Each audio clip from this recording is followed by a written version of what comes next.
იცოდით, რომ ნობელის მშვიდობის პრემია შეიძლება ისეთმა ადამიანებმა მოითხოვან, ვისაც უამრავი სისხლი აქვთ დაღვრილი. წარმოიდგინეთ ნობელის კომიტეტის მტვრიანი არქივები, სადაც კაცობრიობის უდიდესი ჰუმანისტების გვერდით სრულიად ოფიციალურად იმ ადამიანების სახელები ფიგურირებს, რომლებმაც მსოფლიოს სასაკლაოდ აქციეს. ისტორიის ირონია ხშირად მწარეა, თუმცა 1929 წლის პრეცედენტი ყოველგვარ ლოგიკას არღვევს. იმ წელს, როდესაც ევროპა მეორე მსოფლიო ომის უფსკრულში გადაეშვა, ნობელის მშვიდობის პრემიის ნომინანტთა სიაში ადოლფ ჰიტლერის გვარი გამოჩნდა.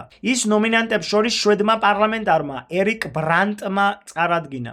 ერთი შეხედვით ეს წარმოუდგენელი ღალატი ჩანდა, თუმცა ბრანტის ნაბიჯის მიღმა მწვავე, თითქმის ისტერიული სარკაზმი იმალებოდა. იგი ამ ფორმით აპროტესტებდა იმდროინდელ პოლიტიკურ გულუბრყვილობას და იმ კოლეგებს დასცინოდა, რომლებიც ფიურერს მშვიდობის ყოფილად მიიჩნევდნენ. ბრანდტმა ნომინაცია მალევე გააუქმა, თუმცა ფაქტი უცვლელი დარჩა. კაცი, რომელმაც რამდენიმე თვეში პოლონეთი ცეცხლის ზალში გახვია, ოფიციალურად იყო მშვიდობის პრემიის პრეტენდენტი. იმავე 1929 წელს ნომინანტთა სიაში კიდევ ერთი დიქტატორი, ბენიტო მუსოლინის გამოჩნდა. მისი კანდიდატურა იტალიელმა პროფესორმა წარადგინა, რომელიც დუჩეს ქმედებებში ევროპული წესრიგის დამყარების მცდელობას ხედავდა. ეს იყო ეპოქა, როდესაც ფაშიზმი ბევრისთვის ჯერ კიდევ ძლიერი ხელის პოლიტიკასთან ასოცირდებოდა და არა იმ სისტემურ ბოროტებასთან, რომელიც მოგვიანებით გამჟღავნდა.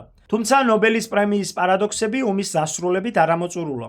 ამჯერად ასპარეზზე გამოვიდა ხალხთა მამა იოსებ სტალინი. ის ორჯერ 1945 და 1948 წლებში წარადგინეს მშვიდობის პრემიაზე. 1945 წელს მისი ნომინაცია ნაციზმზე გამარჯვების ეიფორიით იყო გამოწვეული. ბრიტანელმა პარლამენტარმა მიიჩნია, რომ სტალინი იყო ადამიანი, რომელმაც მსოფლიო ნაციზმისგან და ფაშიზმისგან იხსნა. 1948 წელს კი ნორვეგიელ პოლიტიკოსთა ჯგუფმა მისი კანდიდატურა კვლავ წამოსწია, მიუხედავად იმისა, რომ რკინის ფარდა უკვე ეშვებოდა და გულაგების სისტემა სრული დატვირთვით მუშაობდა. ეს ნომინაცია იმის დასტურია, თუ როგორ იკარგება გამარჯვებულის ჩრდილში იმ ადამიანების ტკივილი, ვინც მის რეჟიმს შეეწირა. ყველაზე მწარე რეალობა კი ისაა, რომ სწორედ 1948 წელს, როდესაც სტალინი მშვიდობის პრემიაზე იყო ნომინირებული, მსოფლიომ დაკარგა მაჰათმა განდი, ადამიანი, რომელმაც არაძალადობრივი ბრძოლის ფილოსოფიით შეცვალა მსოფლიო ისტორია. განდიმ ეს პრემია ვერასდროს მიიღო, რადგან ნობელის წესდებით ჯილდო გარდაცვალების შემდეგ არ გაიცემა.